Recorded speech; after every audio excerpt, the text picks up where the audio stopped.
మన VVIT university absolute discipline, absolute education. But ఇప్పుడు ఇంతమందితో మీరు యాజ్ అ యాక్టర్గా స్క్రీన్ షేర్ చేసుకున్నారు, లైక్ బిగ్ యాక్టర్స్ అందరూ కూడా. అసోసియేషన్ చూసినప్పుడు మహేష్ భయం బాబు- వేసింది నీ question.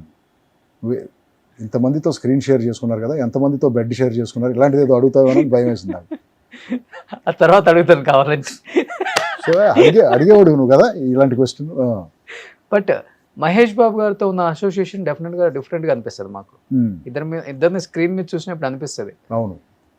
But off screen Mahesh Babu గారు, రవిబాబు గారు అసలు ఎలా ఉంటారు? అంటే మేమందరం మెడ్రాస్ బ్యాచ్ కదా బ్రదర్. ఇప్పుడు మా ఇల్లు ఇదంటే అది మహేష్ ఇల్లు, కృష్ణ గారి ఇల్లు అదే, జస్ట్ డయాగ్నలీ ఆపోజిట్ ఉండేది. ఓకే. నాకు చిన్నప్పటి నుంచి తెలుసు మహేష్. నగర్ టీనగర్లో చిన్నప్పటి నుంచి తెలుసు నాకు మహేష్. తర్వాత ఇక్కడికి వచ్చి సినిమాల్లో కనెక్ట్ అయ్యాము, అది వేరే విషయం. బట్ చాలా జోవియల్గా ఉంటాడు, చాలా సరదాగా ఉంటాడు మనిషి. Like very cool, just with the friend. Yeah.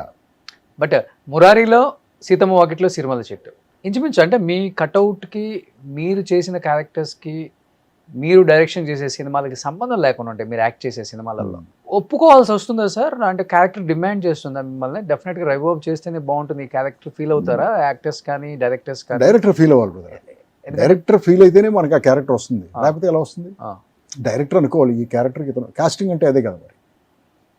Casting అనేది ఒక పెద్ద ప్రాసెస్ కదా. కాస్టింగ్ మరి ఆ క్యారెక్టర్కి సరిపోయేవాడిని పెడితేనే కదా ఆ క్యారెక్టర్ పండుద్ది. సో డైరెక్టర్లు అనుకోబట్టే నాకు అలాంటి వేషాలు వచ్చినాయి. కృష్ణవంశీ అనుకున్నాడు కాబట్టి మురారి వచ్చింది. సీతమ్మ వాకిట్లో డైరెక్టర్ అనుకున్నాడు కాబట్టి నాకు ఆ వేషం ఇచ్చాడు అతను. ఓకే. కానీ కొన్ని క్యారెక్టర్స్ అబ్లిగేషన్ మీద చేయాల్సి వస్తుందా? కొన్ని అనిపిస్తుంటుంది మిమ్మల్ని చూస్తున్నప్పుడు సినిమాలలో. నేను అసలు ఆబ్లిగేషన్ మీద ఏది చేయను, ఏది చేయరా? పొరపాటును కూడా చేయను. ఎందుకంటే మనం ఎప్పుడైతే ఆబ్లిగేషన్ మీద చేస్తామో అదే బుక్ అవుతాం, అదే బిగ్గెస్ట్ మిస్టేక్ అవుతుంది. అవును.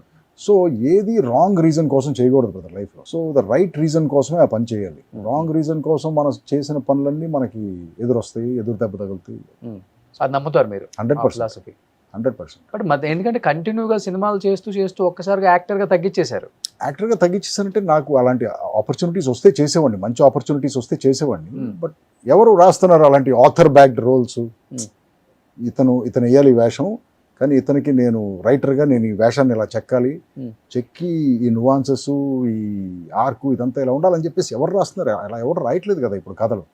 రైటర్సే లేరు కదా బ్రదర్ ఇండస్ట్రీలో, తగ్గిపోయారు కదా. డైరెక్టర్లే పాపం కథలు రాసుకుంటున్నారు, వాళ్ళే తీస్తున్నారు, అంతేగాని ఇంత ముందులాగా లేదు కదా. కానీ ఇప్పుడు వచ్చిన టెక్నాలజీ మీద ఫోకస్ ఎక్కువ పెట్టి యాక్టింగ్ మీద కూడా చాలా తగ్గించారని చెప్పుకోవచ్చు సార్. అంటే ఒక యాక్టర్ దగ్గర నుంచి రావాల్సిన, మీరు అన్నారు నాన్నగారు చేయాల్సినంత గొప్ప క్యారెక్టర్లు చేయలేదు ఆయన దానికి అన్నారు కదా. ఇప్పుడు వచ్చిన డైరెక్టర్స్ కూడా కుర్రోళ్ళు చెప్పాలంటే ఈ టెక్నాలజీని ఎక్కువ వాడుకొని యాక్టర్స్ దగ్గర ఉన్న వెయిటేజ్ ఏదైతే ఉందో వాళ్ళ దగ్గర ఆ టాలెంట్ని కూడా పెద్దగా తీసుకోలేకపోతున్నారన్న అది కనిపిస్తుంది కొంచెం. I feel that less knowledgeable people are coming in to the industry. See for example నేను అదే చెప్పాను మొన్న ఎవరికో, ఇప్పుడు నువ్వు పెద్ద ఆర్టిస్ట్, నువ్వు పెద్ద స్టార్వి, నీకు ఒకటి వచ్చి కథ చెప్పాడు, నువ్వు వాడిని డైరెక్టర్ అంటే ఎలాగూ? ఓకే. డైరెక్టింగ్ అనేది అదొక పెద్ద ఆర్ట్ కదా, అది పెద్ద జాబ్ కదా. అది ఇది పిక్టోరియల్గా ఒక స్టోరీ చెప్పడం అనేది. ఇప్పుడు అతనికి ఎక్స్పీరియన్స్ లేదు, జస్ట్ ఒక కథ రాసుకొచ్చాడు, అతను నువ్వే డైరెక్టర్ అన్నావు, ఎలా అది? So you are creating a monster. అతనికి డైరెక్షన్ రాదు.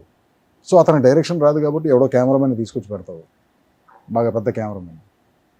సో అతను చెప్తా ఉంటాడు షార్ట్, వీడింత కుప్ప తీసుకెళ్ళి ఎడిటర్ మొహాన్ని పడేస్తాడు, అతను ఏదో షార్ట్లు అసెంబ్లీ చేస్తాడు. అతనా డైరెక్టర్, ఇతనా డైరెక్టర్ ఏదో తెలియదు కదా మనకి. ఏదో ఇదంతా ఒక కిచడీ గందరగోళంలాగా అనిపిస్తుంది నాకు. డైరెక్టర్ అంటే అది ట్రైన్డ్ అయి ఉండాలి, క్వాలిఫైడ్ అయి ఉండాలి, స్టోరీ టెల్లర్ అయి ఉండాలి, నాలెడ్జ్ ఉండాలి కదా. ఫస్ట్ ఆర్ట్ మీద, సైన్స్ మీద నాలెడ్జ్ ఉండాలి కదా. నాలెడ్జ్ లేకుండా ఎవరో వచ్చేదో కథ చెప్పారని నువ్వు డైరెక్షన్ ఛాన్స్ ఇచ్చేస్తే ఇలాగే ఉంటాయి సినిమాలు. కానీ లాస్ట్ 4-5 years నుంచి ఎప్పుడు అనిపించలేదా, బా ఏం సినిమా రా ఇది, బా ఏం యాక్టర్ రా, బా ఏం డైరెక్షన్ చేశాడు రా, ఇది కదా సినిమా అంటే అనిపించిన సినిమా ఏది అనిపించలేదండి మీకు తెలుగులో? Especially I'm asking. తెలుగులోనా? లేదు బ్రదర్, అనిపించలేదు ఒక్కటి కూడా.